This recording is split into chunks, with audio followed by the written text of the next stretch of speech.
we had The Mathematics of Golf by Dylan and me. We picked it because Nick's golfs a lot. He was at sections yesterday, and I work at a golf course. Alright, so for the history of golf, it started out in Scotland during the 15th century, but King James II first called it golf when he outlawed it because he thought that it was taking time away from his archers' practice time and training. So he outlawed it, but even though he outlawed it, it continued to grow. And the first rules of golf came in during the 18th century, and later on it also became 18 holes for regulation because beforehand they didn't have enough space and they didn't really have a setting for it, so that they only had like 4 or 5 holes in a round.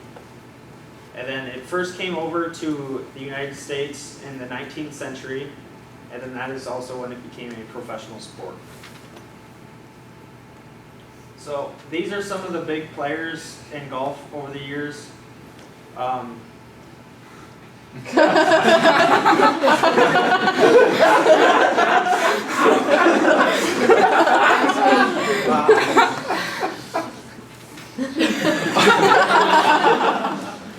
This is a picture of Rory McIlroy. He's currently the world's #1 golfer. He's won 4 majors.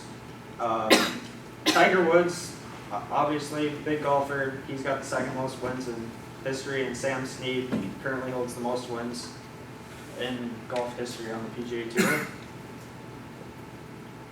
So for some history of the golf ball, it started out as a wooden golf ball, but since it was hard to make the wooden golf ball and they broke very easily, they later came with a feathery ball made out of goose feathers, but that was very expensive, and they later designed the gutty ball, which is made from sap that you get from a sapodilla tree, which I'm not entirely sure what that is, but it's like the sap makes like a rubber texture to create the ball. And this is the gutter ball and the feather, an example of the wood ball. And this is the rubber core ball, also known as a Haskell, and that's just what it's made out of on the inside. And now they added dimples to the golf ball, which gives the golf ball a better trajectory, so that you don't just hit it and it just falls to the ground, but it uses the wind to gradually increase height and get the maximum distance out of it. So for the golf club, there are many shafts on them, and they started out as wooden shafts along with the wooden golf ball, but they're not very strong and they broke quite frequently. And they later came with steel shafts and graphite shafts. And these are examples of graphite shafts used today. And there are a ton of them, obviously. And they all have a different flexibility. There's extra stiff, regular, senior, and ladies, and it's all based off of your swing speed. A fast swing speed would use an extra stiff, but then it just goes down according to your swing speed. So a newer golfer would probably use a regular or a senior flex. This is all the different angles for each club. Like the driver's 8 to 13, and that's the angle from the straight down from the club. So it'll go higher and then less distance, or if you want it farther, it'll go like straight out and longer. And they all have different. And then it also changes according to who creates the clubs. They have different standards. Like there's Titleist and TaylorMade. They could change a degree or two from club to club, just because of how they make their clubs. But it just depends on what kind of clubs you're using. This is a 9-iron, and this is showing that it's going only like 125. And then this is the 5, and that's about 175. And then that's the driver, which is about 150 or 250. And that's just the heights and stuff. Another thing with this graph is it shows that it can go below 0, and that's because there's elevation changes on a golf course. So if your shot goes downhill, it may go further, or if it's uphill, it'll be more up here. So it'll be a shorter distance, which is why the height could change it a little bit, the distance. This is Phil Mickelson. He's currently on tour right now. He's like 45 years old. He's getting close to entering the senior tour, and that is 50 plus. So his average drive for this year is 296.9 yards. And then his average score is 70.514 shots, which is 200 par, or about. And par is usually around 72, depending on the course. Fairways is when you hit your tee shot, it lands in the fairway, and you can only get them on par 4s and 5s, because on par 3s, you have to get on. And to get a par, you would have to two-putt if you got on in regulation, which is what greens in regulation is. It's on where you have one putt for birdie or one putt for par. Par is 0 basically, and a birdie would be -1. And then if you get worse than a par, it'd be a bogey, a double bogey, and that's +1, +2. In a round of golf, he averages around 28 putts in a round, which is just under 2 putts a hole, so that's very good. And then his average swing speed is 118.4 miles per hour, which is very, very fast. So he would probably use an extra stiff shaft. And then this is a video of him swinging. Well, let's take a look at Phil's swing. You can see his hands are a little behind the club head, which he's not as much as he's used to, but look at how much extension.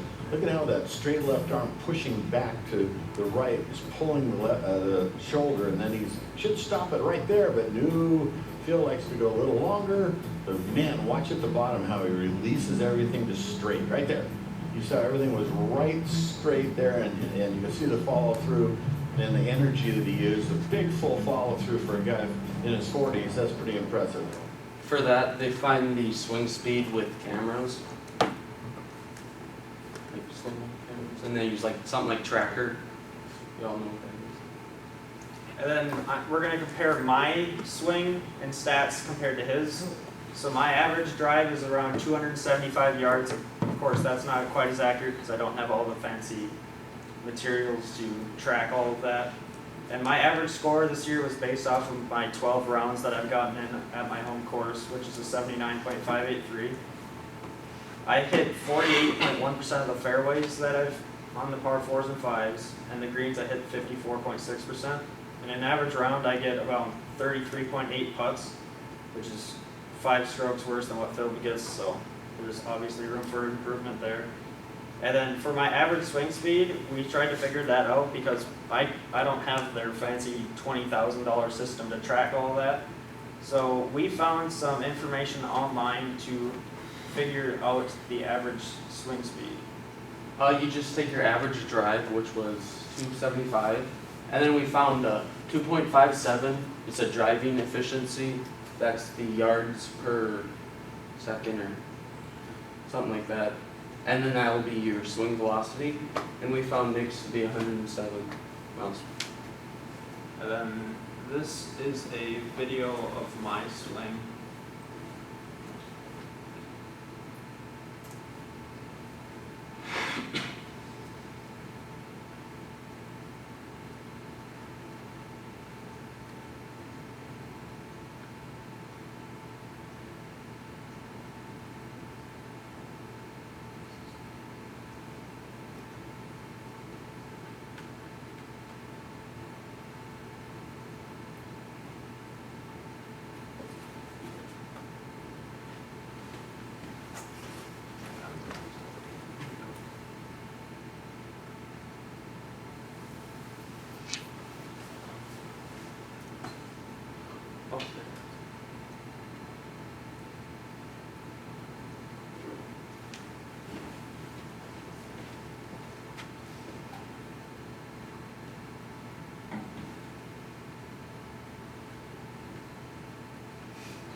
That's kind of the idea of my swing, even though we couldn't get the video to work very well.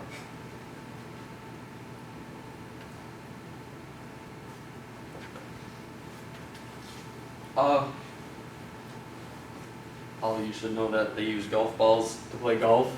And we found the volume of a Titleist Pro V1.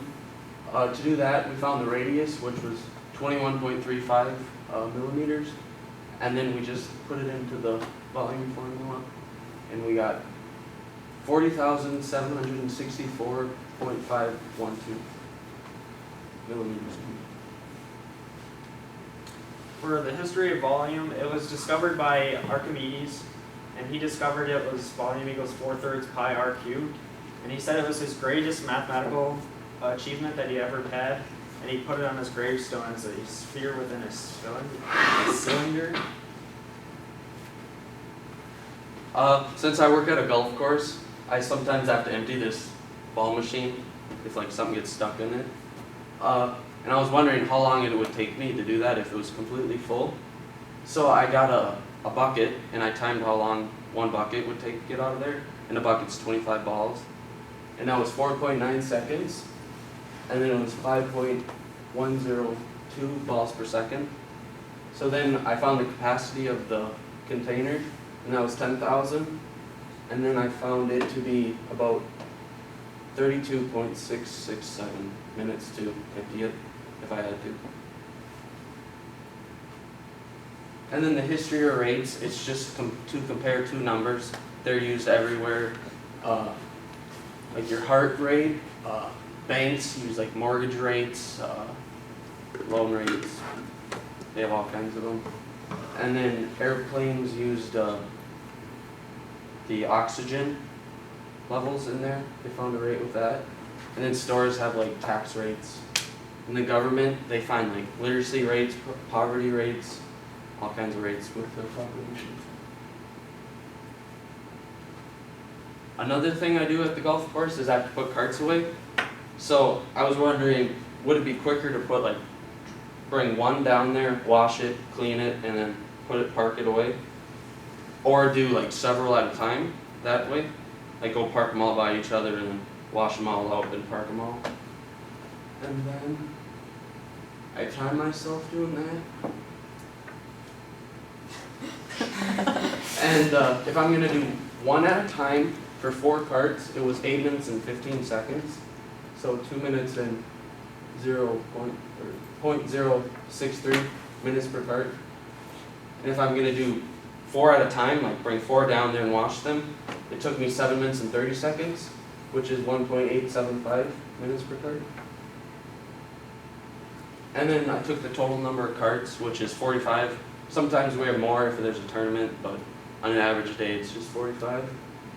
And we did the 45 times the time per cart, and we found the one at a time to be 92.835 minutes, and the 1.875 minutes per cart times 45 was 84.875 minutes, and then we subtracted them and found it was 7.96 minutes faster to do several at a time.